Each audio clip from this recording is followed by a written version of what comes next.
haweeney qabto cudurka kali noolaanshiyaha ayaa laga soo sheegayaa xaafada naagi kaama sareysa ee aafaafka shishe kaga beegan degmada Herari Hiilis ee magaalada Hargeysa.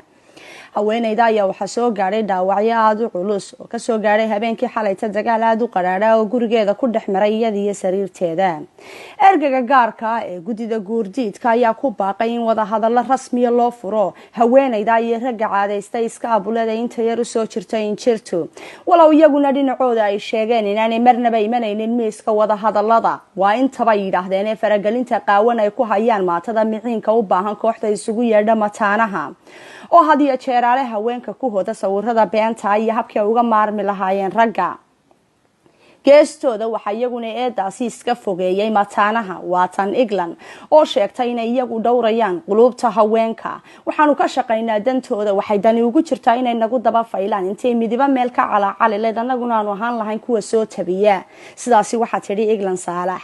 aroortii markaa toosteed isku eegta muraayada qanci naftaada kadib markaad shidato uunsi waxa hubaalayna inaad helayninba fursadaad kaga jawaabto aaladaha iimada fiberka Facebook, WhatsApp iyo Snapchat-ka. sidaasina waxaa tidhi Sagal Mustafa Xasan Nuur oo taabacsan haweenka kaligood nool. Ikraan Caraale oo aanu doonayna inaanu fikirkeeda wax ka weydiino horena uga mid ahayd ururka mataanaha ayaa sheegtay inay gabi ahaanba iska casishay kamid ahaanshihii xubintii ururkaasi haatana ay ku biirtay kooxda u ololeysa ragga loolanka ugu jira laba guursiga.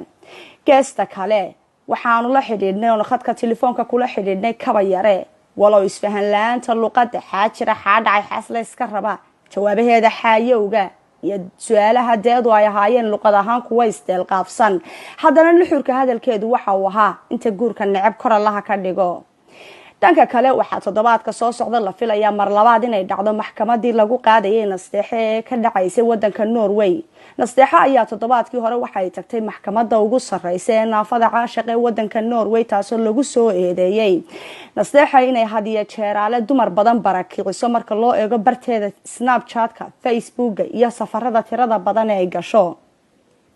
sidoo kale maxkamadaasi naafada caashiq ee dalka Norway waxa laga mamnuucay guud ahaanba inay ka soo qayb gasho suxufiyada miisaan dhimista u joogta wadanka Mareykanka ee Filsan Ahmed iyadoo lagu eedeeyay inay barnaamijyadii ay halkaasi ka baahisay ay ahaayeen kuwa xaqiiqada ka fog dhanka haweenkana taabacsanaa.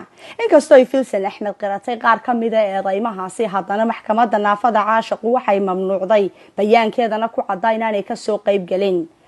Amara oo ka mid ah mas'uuliyiinta mataanaha ayaanu doonay inaan wax ka weydiino balse waxay sheegtay inaanay hadda diyaar u ahayn waxaanay ku soo koobtay no comment.